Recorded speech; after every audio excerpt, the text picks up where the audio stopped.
त्रिवेज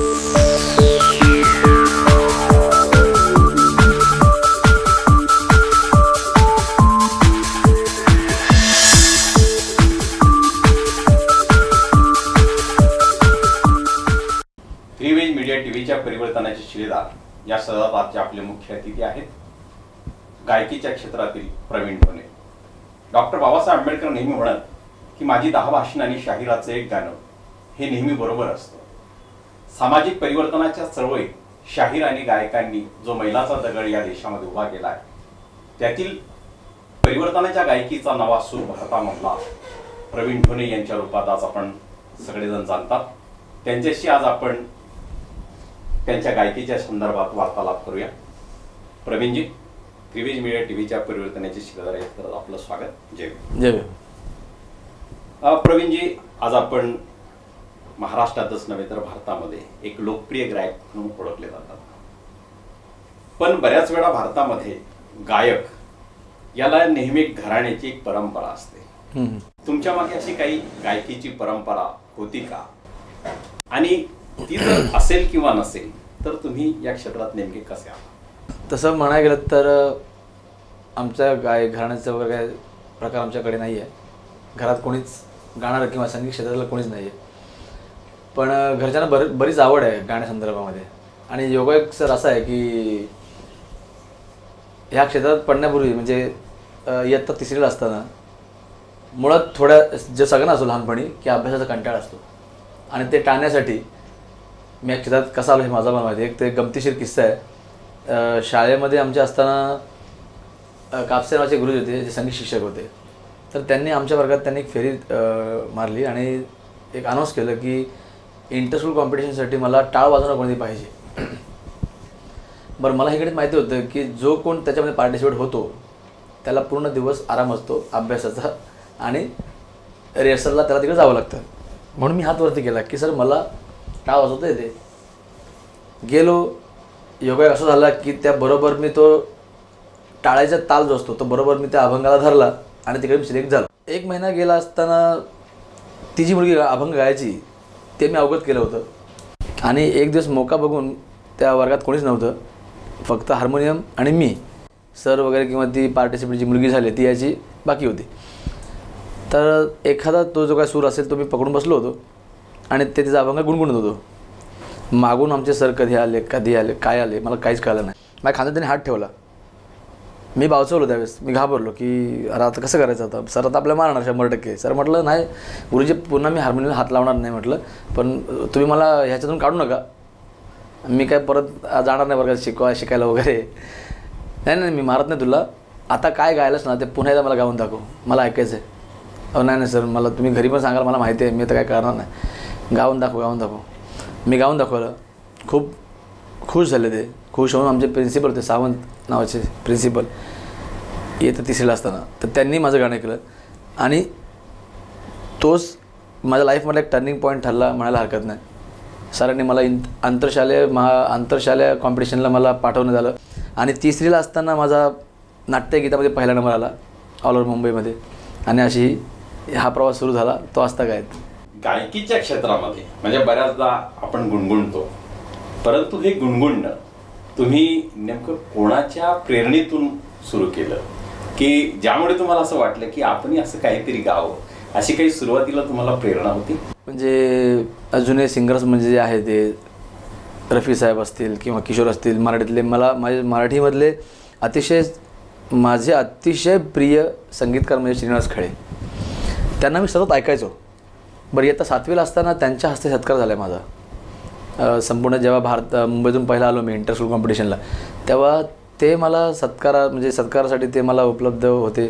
खूप बरं वाटलं की त्यावेळेस आपण माहिती पण होतं खळे काका कोण आहेत हे आम्हाला माहिती पण नव्हतं, पण नंतर जसं मला कळत गेलं, मी गाणं ऐकत गेलो या खळे काकांची इतकी महती मोठी होती की म्हणजे आम्ही सगळे मंत्रमुग्ध व्हायचो मी त्यांचे गाणे ऐकताना। म्हणजे श्रावणात घडनिळा असू दे, अशी अनेक गाणी त्यांची आहेत, त्यांना मी खूप फॉलो केलं। त्यांच्या गायकीला म्हणण्यापेक्षा त्यांच्या जी जी पद्धत आहे त्याला, त्यांच्या संगीताला मी खूप फॉलो केलं आहे। रफी साहेब तर आहेतच, बाकी आता मी स्वतः विठ्ठलसोबत काम केलेलं आहे, त्यांच्या आवाजावर मी जाम भाळलो होतो त्यावेळेस।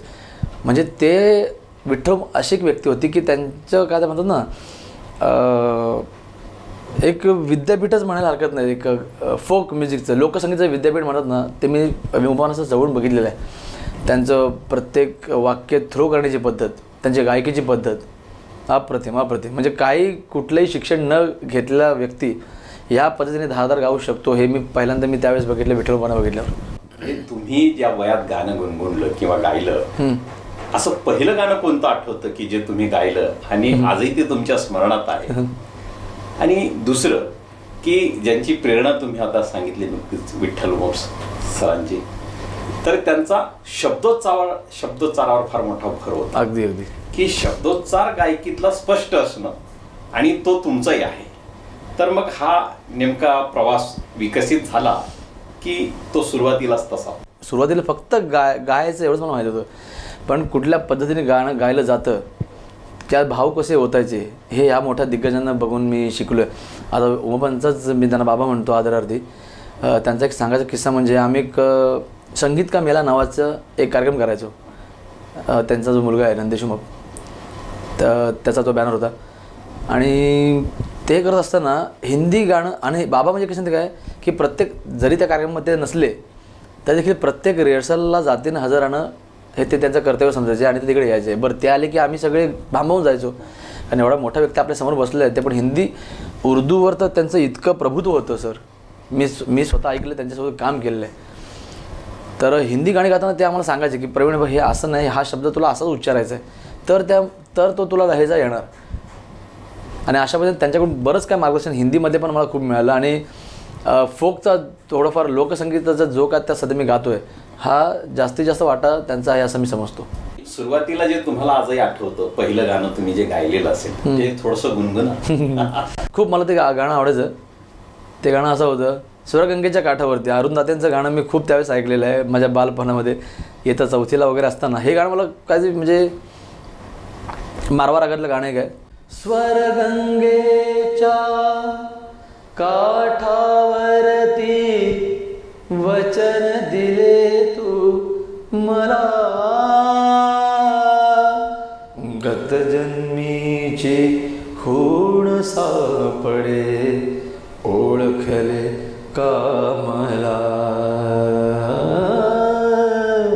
असं ते गाणं होतं. खूप जुन्या आठवणी ताज्या झाल्या पुन्हा सर तुमच्यामुळे. त्याच अरुण दाते सरांनी एक गाणं गायलेलं आहे, या जगण्यावर शतदा प्रेम करावं. त्याच्यातलं एक गाणं कडवं आहे की इथल्या पिंपळ पानावरती अवघे विश्वदारा. खरं आहे.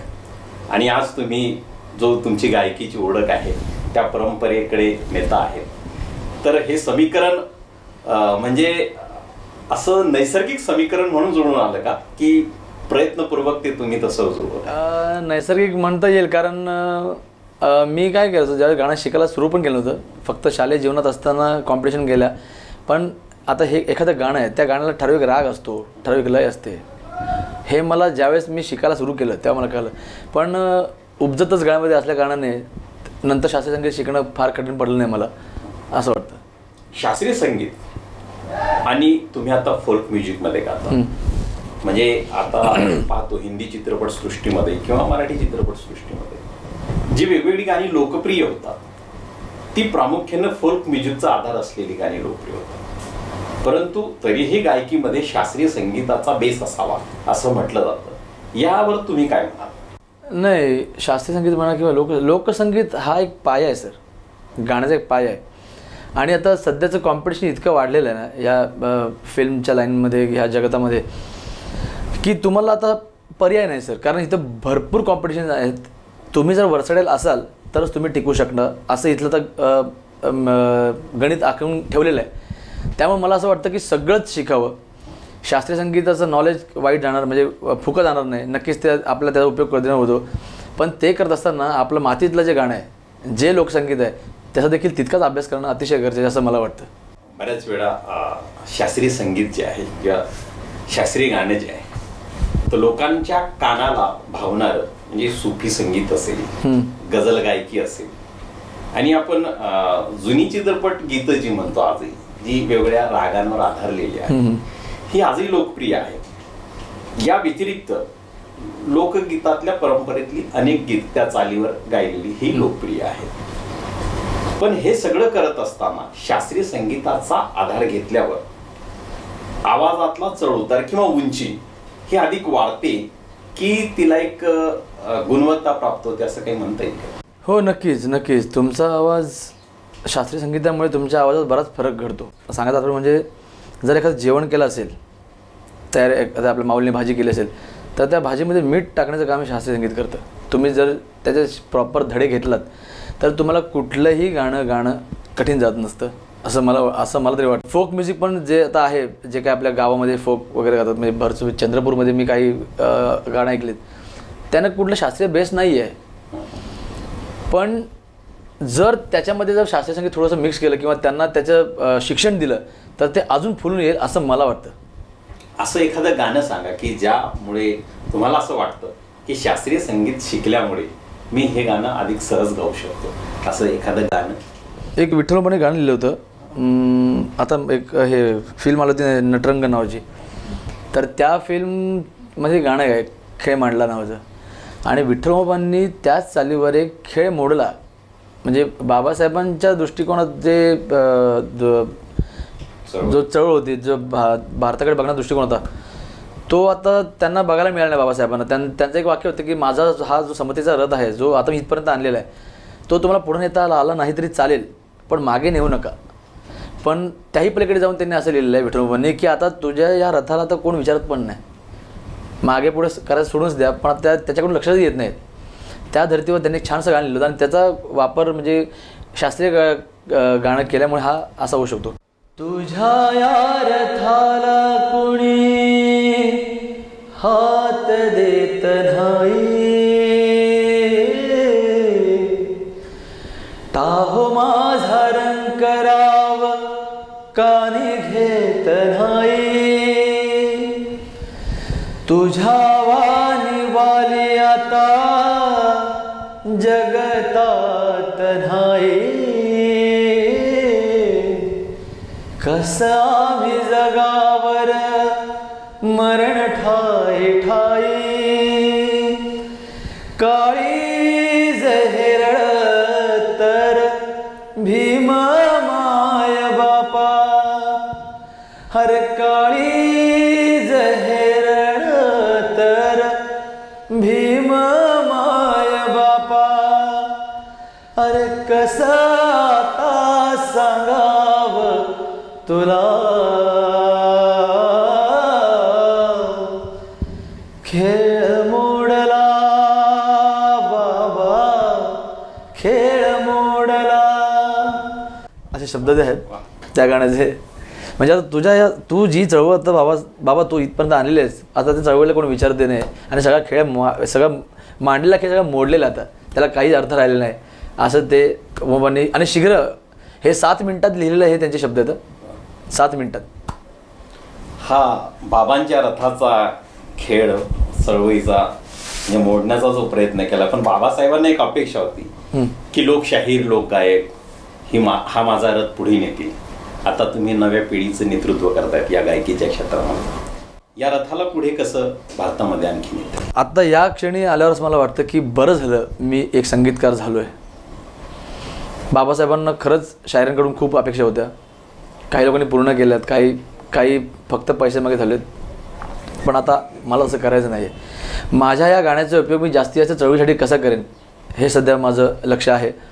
बरीच गाणी, बरीच चळवळीची गाणी, बरीच प्रबोधनात्मक गाणी मी कंपोज केलेली आहेत. लवकरच तुम्हाला सगळ्या ऐकायला मिळतील. आणि माझं असं प्रामाणिक मत आहे की जे या क्षेत्रामध्ये आहेत ना, जे या क्षेत्रामध्ये कार्यरत आहेत, जे बाबासाहेबांच्या विचाराने झपाटून गेलेले आहेत, त्यांनी प्रत्येकाने हा मार्ग निवडला तर नक्कीच बाबासाहेबांचं स्वप्न पूर्ण होईल. चळवळीमध्ये म्हणजे महाराष्ट्राचा कार्यकर्ता असेल, तो उत्तर भारतातला, दक्षिण भारतातला आपला सहविचारी कोणी आहे का हे जसं शोधतो, तसं गायकीच्या क्षेत्रामध्ये म्हणजे आता तुम्ही बाबासाहेबांची गाणी फार मोठ्या प्रमाणात गातात, त्याचे इव्हेंट्स घेतात. असं महाराष्ट्राच्या बाहेर तुमच्या व्यतिरिक्त आणखी तरुण पिढीचं ह्या गायकीचं नेतृत्व करणारी काही नावं तुम्ही सांगू शकाल? एक तर महाराष्ट्रामध्ये एक माझा मित्र आहे, आम्ही एक सोबत काम करतो, शिरीष पवार नावाचा, तो एक आहे. पंजाबमध्ये एक आमचा एक फ्रेंड आहे, म्हणजे तो खूप अत्यंत म्हणजे त्यांचा जो बाज आहे पंजाबचा जो जे लोकसंगीत आहे त्या लोकसंगीतामध्ये तो बाबासाहेबांचे विचार मांडतो. त्याचं नाव आहे सुखविंद्र नावाचा एक माणूस आहे. खूप छान गातो, खूप चांगला वेल परफॉर्म करतो. गुजरातमध्ये माझा एक दुबे नावाचा मित्र आहे, तो बाबासाहेबांची गाणी खूप अतिशय छानपणे गातो. परत पंजाबमध्ये अजून एक गिनीमाई नावाची एक मुलगी आहे, ती पण बाबासाहेबांचे. म्हणजे मला असं म्हणायचं की नक्की फक्त पंजाब आणि हे पुरतं मर्यादित नव्हतं, संपूर्ण भारताने ही धुरा उचलली पाहिजे साहेब, की बाबासाहेबांचे विचार कशा आपण पुढे नेऊ. खरं तर तुम्हाला सांगायचं म्हटलं ना, शोकांतिक आहे, आम्हाला कार्यक्रम करायला लागू नये हा आमचा उद्देश आहे. असं काय माहिती आहे का, की सगळे जर बाबासाहेब विचाराने चालू लागले ना तर आम्हाला आमची गायकीची काही गरज लागणार नाही, आम्हाला प्रबोधन करायची काही गरज लागणार नाही. आज आम्ही जे घसाईफोडी करतो की बाबांनो असं करा, असं केलं पाहिजेत, ही मुळात गरज भासूच नाही असं मला वाटतं. चळवळीत जे काही नेतृत्व येतं, वेगवेगळे कार्यकर्ते असतील, नेते असतील, त्यांना ही गरज वाटते की सभा जर कुठे असेल तर त्या ठिकाणी गायनाचा कार्यक्रम असावा, त्याशिवाय जनता येत नाही.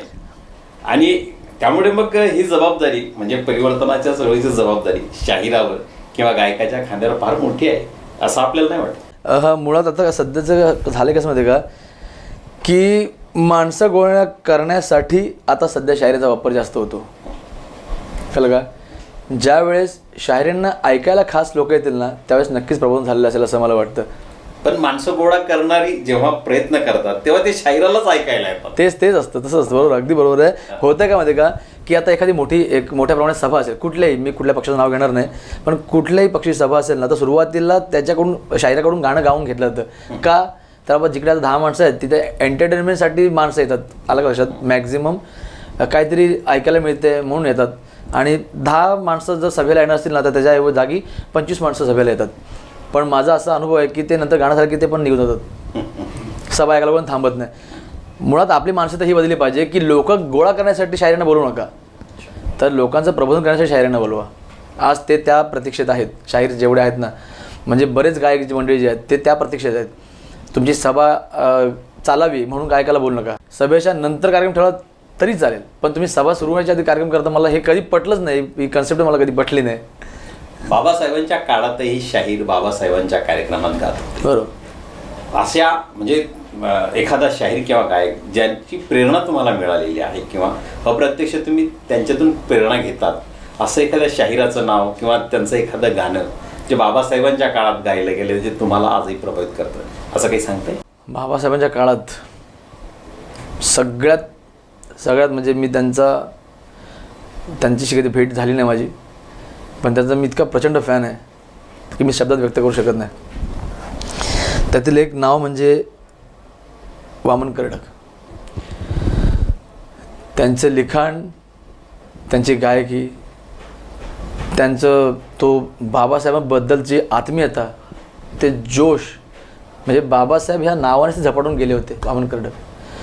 त्यांचे काय मी व्हिडिओज बघितलेले आहेत, म्हणजे अप्रतिम. त्यांचं एक गाणं, सुंदर असे गाणं आहे, म्हणजे बाबासाहेबांच्या संविधानामुळे आज जे लोक मोठ्या हुद्द्यावर गेलेत, डॉक्टर, वकील, IPS ऑफिसर वगैरे झालेत, पण काही याच्यामधली माणसं की आज बाबासाहेबांचं नाव घ्यायला असतात त्यांच्या ते स्टँडर्ड राहण्यामध्ये. तर असलेल्या लोकांसाठी वामनदादा कर्डकांनी अतिशय सुंदर गाणं लिहिलेलं आहे, ते तुम्हाला ऐकून दाखवतो मी. तुझ्या हाती तूप आलं, तुझ्या हाती साय, अरे तुझ्या हाती तूप आलं अन तुझ्या हाती साय, अरे पण या समाजाचं काय रे गड्या, समाजाचं काय, समाजाचं काय रे गड्या, समाजाचं काय. अरे तुझ्या हाती आहे गड्या समाजाची नाडी, राहायला माडी तुला बसायला गाडी, राहायला माडी तुला बसायला गाडी. अरे सांग तुझा धंदासा आहे तरी काय, अरे सांग तुझा धंदासा आहे तरी काय, अरे पण या समाजाचं काय रे माझ्या समाजाचं काय. अशी अनेक गाणी आहेत वामनदादा कर्डकांची, ते मी जाम फॉलोअर आहे, मी खूप भावतात ते गाणी मला.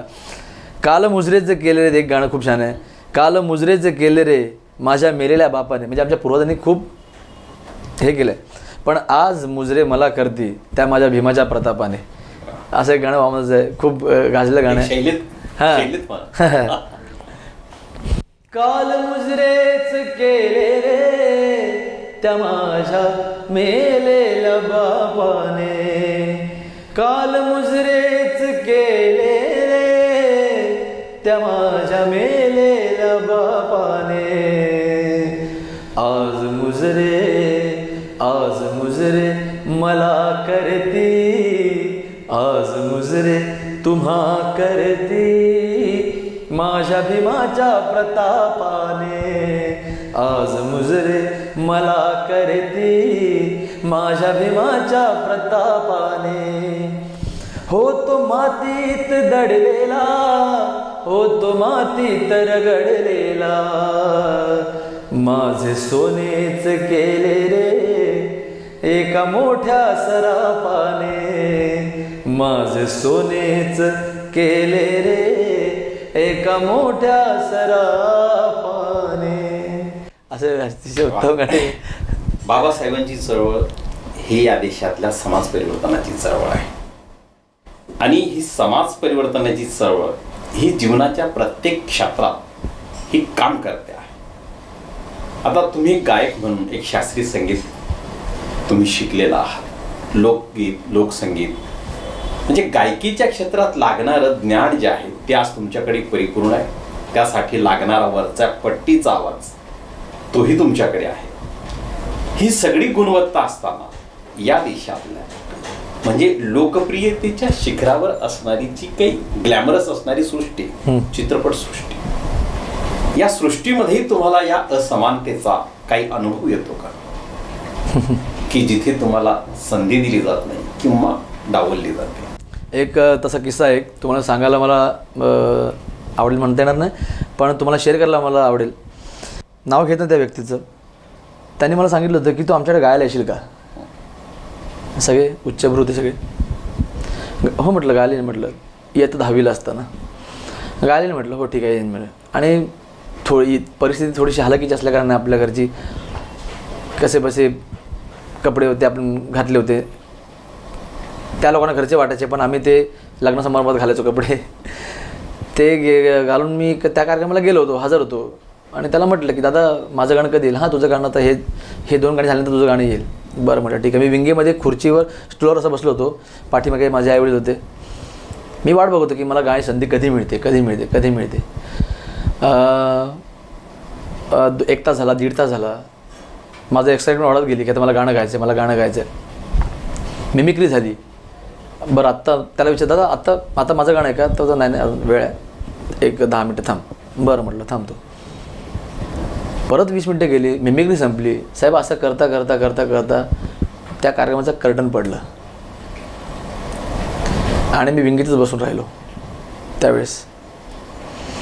आणि एकटक बघवतो त्या लोकांना, त्या सगळ्या दिग्गज मंडळींकडे बघवतो एकटक, की मला माझं त्यावेळेस वाटलं नव्हतं. माझ्या आईवडिलांनी जी मेहनत माझ्यावर घेतली होती की आता आमचा मुलगा पहिल्यांदा कुठल्या तरी स्टेजवर गातो आहे, त्यांच्या डोळ्यामध्ये मी काहीतरी एक्साइटमेंट बघितली होती. त्यांना मी त्याची पूर्तता करू शकलो नाही, कारण मी तिकडे गायलोच नाही. आणि त्याच्याकडे बघता बघता अचानक मला डोळे भरून आले असे. तर माझ्या आईने मला विचारलं की काय रडतोस का. मला काय नाही, काय रडत नाही म्हटलं, पण एक दिवशी हे माझ्या अंडर काम करतील एवढी मला प्रगती करायची या क्षेत्रामध्ये.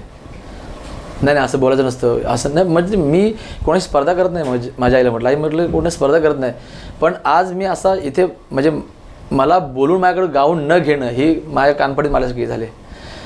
मी कोणाशी असं वागणार नाही, पण ह्याच लोकांना मी दाखवून देईन की ते विचार करतील की आपण त्याला का नाही त्याशिवाय गायला दिलं. आपण मी असं होऊन दाखवणार. आणि नंतर ज्यावेळेस मला पुरस्कार मिळत गेले, बरेच काय मी पुरस्कार प्राप्त झालो, त्यावेळेस मी आईला ते वाक्य म्हणून दाखवलं होतं की मी तुला आठवतं आपण असं केलं होतं, मी बोललो होतो तुला की मी ह्या क्षेत्रात काय ते नाव कमी यांच्यापेक्षा जास्त आज मी आहे. आज मोठेपणा सांगत नाही किंवा मला ह्याच्यातला हा गर्व नाही आहे. मी जे सोसलं आहे ते मी फक्त तुमच्याकडे सांगतो. आज ते जे काही माणसं आहेत सर, ती माझ्या अंडर काम करत आहेत. हे चेतून उठणं किंवा हे पेटून उठणं हे शिकलो असेल तर फक्त बाबासाहेबांमुळे. बाकी काय माहिती काय, आईवडिलांनी फक्त जन्म दिला आहे आम्हाला. माझ्या आईवडिलांना तर त्यांनी जन्म दिला, त्यांचे उपकार तर मी कधी फेडू शकणार नाही. पण जनमानसात वावरायचं कसं, जनमानसातलं तुमचं प्रेझेंटेशन कसं असावं हे जर कोणी शिकवलं असेल ना तर बाबासाहेबांच्या पुस्तकांनी, त्यांच्या विचारांनीच.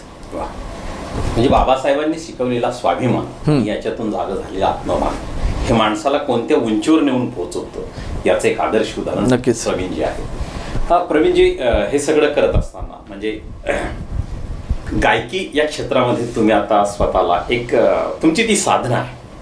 बऱ्याच वेळा असं म्हटलं जातं की गायकीमध्ये त्या आविर्भावाने गायलं की त्या तादात्म्याला माणूस पोचतो.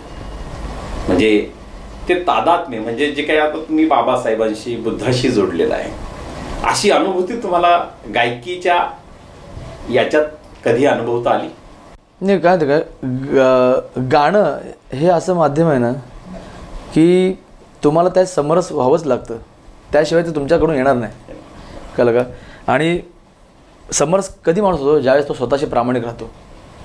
आता समजा मी बाबासाहेबांचं एखादं गाणं गातोय तर बाबासाहेब जर मला कळले असतील ना तर ते माझ्याकडून बरोबर आपोआप ते कंठातून ते सूर निघणार, तेवढं प्रामाणिकपणे जर मी असेल तर बरोबर तेच निघणार, बाकी इतर काय मला अशी अनुभूती, असे प्रसंग बरेच वेळ आलेत.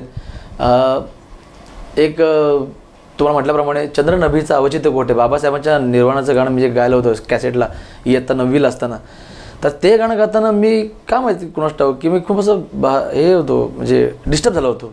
मला समोर सगळं ते चित्र दिसायला लागलं की बाबासाहेबांचं ते अंत्यत्र निघाले वगैरे. मी माझं तेवढं हे एज पण नाही, ते जेव्हा गेले 56 साली.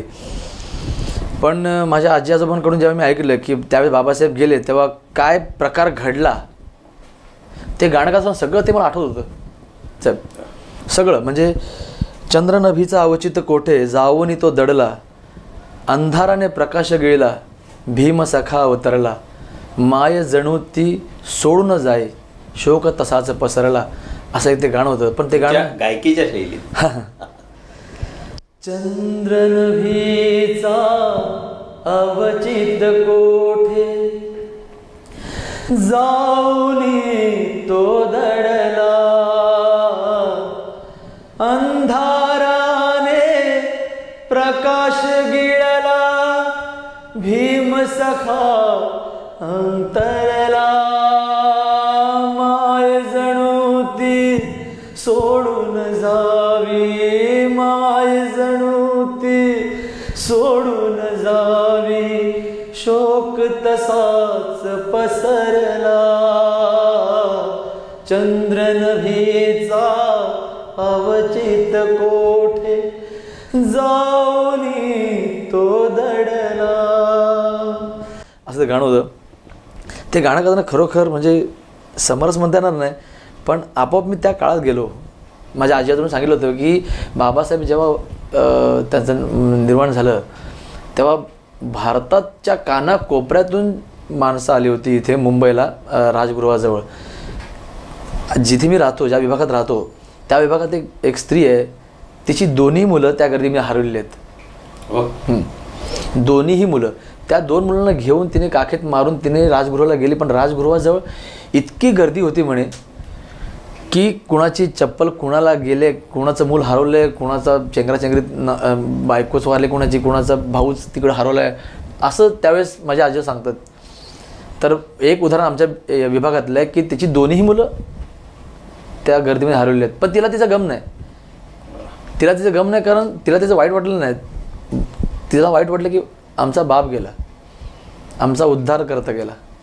त्यामुळं 15 दिवस मुलाच्या शोकाने ती जेवली नाही, बाबासाहेब गेले म्हणून ती जेवली नव्हती. प्रवीणजी, म्हणजे हे सगळं क्षेत्र तुम्ही व्यापून आहात. बाबासाहेबांची ही चळवळ ही आता तुम्ही अखिल भारतीय पातळीवर तिला गायकीच्या क्षेत्रातून नेता आहात. तरीही एक गायक म्हणून तुम्हाला अशी काही उणीव जाणवते का की मी हे गायलं पाहिजे होतं किंवा मला इथे संधी मिळाली पाहिजे होती, हे शल्य असं तुम्हाला कुठे जाणवतं का आजच्या काळात? अशी काही गाणी आहेत की असं मला वाटलं की बाबा यार हे गाणं मी गायला असतं बरं झालं असतं, म्हणजे हे गाणं गाण्याची संधी मला मिळाली असतं खूप छान झालं असतं.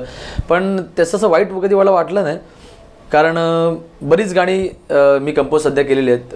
बरेच अल्बम आता सध्या आपण रिलीज करतो. बाबासाहेबांची CD असेल किंवा आता काही फिल्मला गायलो आहे गाणं, काही फिल्मला बॅकग्राऊंड म्युझिक करतो आहे. त्यामुळे आता शल्य असं नाही, पण लोकांना आत्ता दाखवून द्यायची वेळ आहे सर.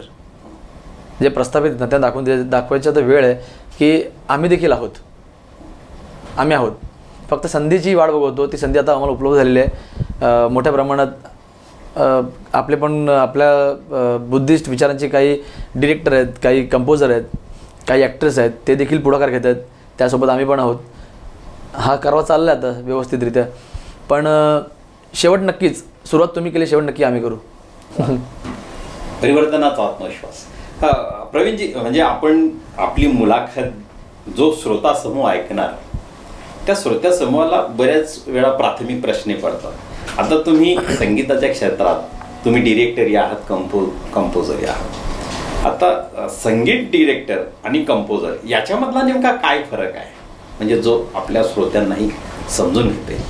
नाही, कंपोजर संगीत डिरेक्टर हा एकच भाग झाला. याच्यात अरेंजर एक वेगळं असतं, म्हणजे संगीत संयोजन त्याला म्हणतात. कंपोजरचं काम कसं असतं की तो एखादं कविता आहे, त्या कवितांना चाल लावण्याचं काम तो कंपोजर किंवा संगीत डिरेक्टर तो करत असतो.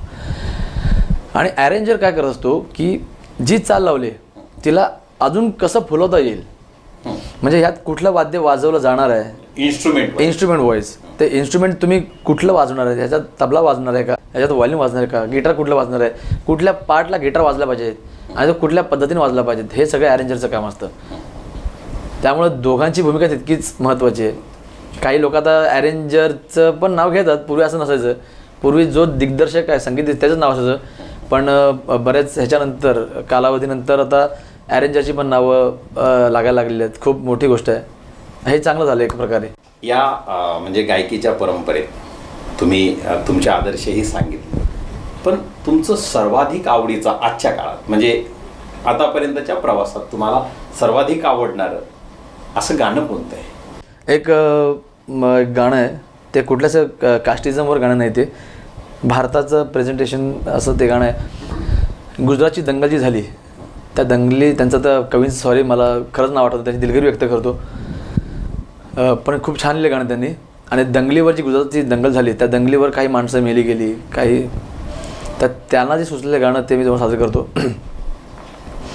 एकतेवर त्यांनी गाणं केलेलं आहे. हो रब्बा रब्बा रब्बा, हो रब्बा तेरा कभी यार बिछड़े तो ढूंढता फिरेगा अपनी रब्बाई, गर मुझे तेरा प्यार ना मिले तो किस काम की तेरी खुदाई, रब्बा यार मिला दे रे, मेरा प्यारा यार मिला दे रे, हो रब्बा यार मिला दे रे, मेरा बिछड़ा यार मिला दे रे, हो रब्बा वे, हो रब्बा वे. इश्क न काशी, इश्क न काबा, इश्क न मथुरा मक्का, इश्क न मथुरा मक्का, इश्क न मथुरा मक्का, इश्क न बाइबल, इश्क न पोथी, वेद कुरान न गीता, वेद कुरान न गीता, वेद कुरान न गीता, इन धर्मों को मिलवा दे रे, रब्बा यार मिला दे रे, मेरा प्यारा यार मिला दे रे.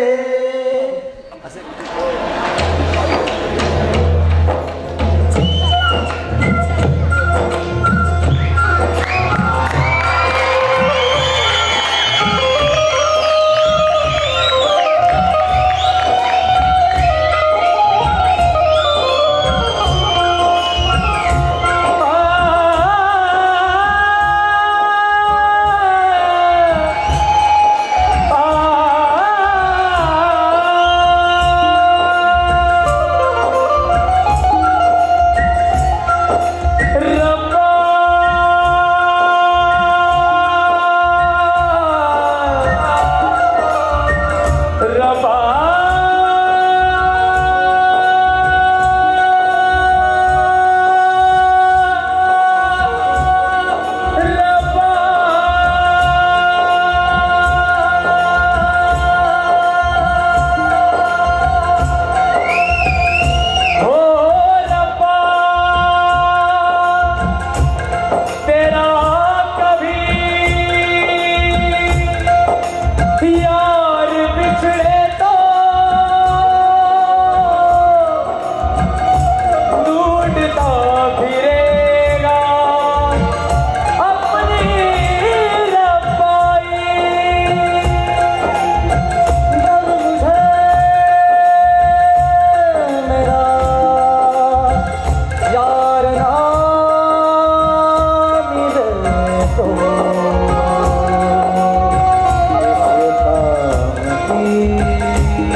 असं गाणं खूप सुंदर गाणं आहे ते, म्हणजे माणूसपणाची आठवण. माणूसपणाची आठवण. बिलकुल बिलकुल बिलकुल. या सगळ्या प्रवासामध्ये, गायकीच्या प्रवासामध्ये तुम्ही सगळ्या प्रकारची गाणी आज गातात, सगळ्या प्रकारच्या संधी आज तुम्ही चित्रपटातही जवळपास 4-5 चित्रपटातही गाता आहे. पण ज्याला समाधान म्हणतो मनाचं, ते मनाचं समाधान तुम्हाला कुठे आणि काय गाताना मिळतं नेमकं? मला प्रचंड आवडणारी गीतं भीमगीतं, त्यातही जर कॅटेगरी बघलीत तर गझला, बाबासाहेबांच्या स्तुतीपरच्या काही गझला आहेत.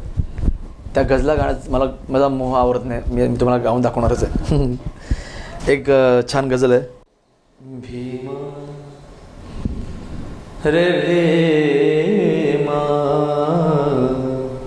भीमा तुझ्या मताचे जर 5 लोक असते, तलवारचे तयांच्या, तलवारचे तयांच्या न्यारेच टोक असते. भीमा तुझ्या मताचे जर 5 लोक असते. वाणीत भीम आहे, करणीत भीम असता. वाणीत भीम आहे, करणीत भीम असता. करणीत भीम असता. वर्तन तुझ्या पिलांचे सारेच नेक असते. तलवारचे त्यांच्या न्यारेच टोक असते. भीमा तुझ्या मताचे जर 5 लोक असते. बऱ्याच वेळा काय होतं की गायक जेव्हा गातात तेव्हा श्रोत्यांकडून फरमाईश येते वेगळ्या प्रकारच्या गाण्यांची. आता त्या आज तुम्ही जी गाणी गाऊन दाखवताय याच्यात परिवर्तनाचं एक टोक आहे. आणि मैफिलीत जेव्हा गातात किंवा इव्हेंटमध्ये जेव्हा गातात तेव्हा वेगवेगळ्या प्रकारच्या गाण्यांची हे येते, मागणी येते.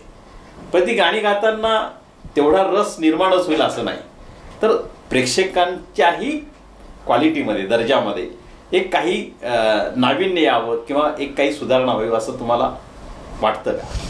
मला हे पटलं नाही ते ॲक्च्युली. मुळात सांगायचं म्हटलं तर काही लोकांना म्हणजे आत्ताच्या जनरेशनला काय असतं, जितकं नाचता येईल, धांगडधिंगा करता येईल तितकी मुलं ते स्वीकारतात. पण असं नाही आहे. थोडंसं लाईट म्युझिक पण ऐकावं, गझल ऐकाव्यात. मी म्हणत नाही की प्युअर क्लासिकल तुम्ही ऐका, कारण मी पण त्याच्यातून गेलो आहे सर. म्हणजे म्हणत जातं असं की ज्यावेळेस दूरदर्शनला ज्यावेळेस ते क्लासिकल संगीत लागायचं त्यावेळेस मी पण कंटाळायचो. पण ज्यावेळेस मी त्याच्या क्षेत्रात आलो त्यावेळेस आता ते मला ती गोष्ट माझ्यासाठी दुर्मिळ झालेली आहे. मी शोधतो आहे क्लासिकल ऐकणं. तर मला आता ह्या जनरेशनला असं म्हणायचं आहे की धांगडधिंगा जी गाणी आहेत ती तर ऐकाच, सध्या जनरेशनप्रमाणे आपल्याला वागलंच पाहिजेत, प्रवाहाच्या बरोबर राहिलेच पाहिजे. पण त्याही पलीकडे जाऊन एक सॉफ्ट गाणी काही जी असतात ना ती देखील ऐका. होईल काय माहिती काय, कालांतरानंतर ही सगळी गाणी लोप पावत जातील. शांत गाणी जी खरोखर आपल्याला एक आल्हाद देतात किंवा माइंड फ्रेश करतात, ती गाणी आता सध्या ऐकली पाहिजे लोकांना असं मला वाटतं. आणि हळूहळू तो प्रयत्न चालूच आहे सगळ्याच गायकांचा. आता मध्यंतरी चित्रपट येऊन गेला, बालगंधर्व असेल किंवा कटरा काजल घुसली, ही गाणी मी माझ्या लहानपणी ऐकलेत, गायलेत. पण ह्या जनरेशनमध्ये आजही 4थी-5वीच्या मुलाला ती गाणी माहीत आहेत. हेही छंद मकरंद, ही गाणी मुलं आता हळूहळू होईल बदल, हळूहळू बदल होईल.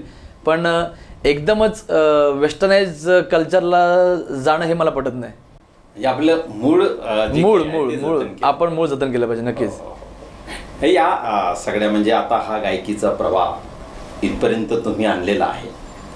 यापुढे एक वारसा निर्मितीची ही प्रक्रिया तुम्हाला या काळातच, म्हणजे आता तुम्हाला देशभरात एक वेगळा प्रयोग करायचा आहे, तर एक वारसा निर्मितीच्या प्रयोगालाही तुम्ही आता सुरुवात करणार का? म्हणजे काही संगीताच्या क्षेत्रात काही स्कूल्स निर्माण करणं किंवा काही शिक्षण नव्या पिढीला निर्माण करणं यासाठी काही प्रयत्न? नक्कीच लवकरच मी स्वतःची अकॅडमी खोलतोय, म्हणजे क्लासेस सुरू करतोय मी. पूर्वी काही केले होते पण मध्ये माझ्या वेळेचं थोडंसं गणित बसत नव्हतं, पण आता बऱ्यापैकी स्थिर झालेलो आहे. आता यापुढे मी लवकरच संगीताचे क्लासेस मध्ये गिटार असेल किंवा हार्मोनियम असेल किंवा तबला किंवा वोकलमध्ये पण काही सेक्शन्स आहेत, क्लासिकल म्हणा किंवा सुफी सिंगिंग, ह्याचे मी लवकरच क्लास उपलब्ध करून देईन श्रोते वर्गांसाठी. संगीत असतं, सुफीचं आहे, गझल गायकीचं आहे, तसं म्हणजे शास्त्रीय टच देऊन आंबेडकरी गीतांचा एक नव्या फॉर्मॅट आणता येऊ शकतो का, किंवा तसा तुम्ही प्रयोग काही करत आहात का किंवा करण्यात? हां, आम्ही एक प्रयोग केला. मी वामनदांचं जे गाणं आहे चांदण्याची छाया, ते मूळ गीत गायले प्रल्हाद शिंदेंनी. ते आम्ही वेस्टर्नमध्ये एक प्रयोग केला आहे सध्या, त्याला बरेच लाईक्स वगैरे आहेत, बरेच ते ह्या जनरेशनमध्ये ते लोकांनी उचलून धरलेलं गाणं. तो एक प्रयोग केला आहे.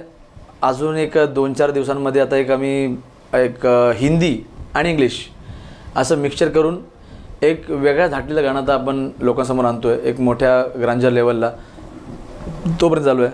आणि बाबासाहेबांच्या विचारांनी जे लिखाण जे आहे, म्हणजे बाबासाहेबांचे काय लिखाण असेल त्या लिखाणावर मला एक सुफी अल्बम करण्याची माझी तीव्र इच्छा आहे. पण बघूया कालांतराने त्याला किती हे होते बघूया.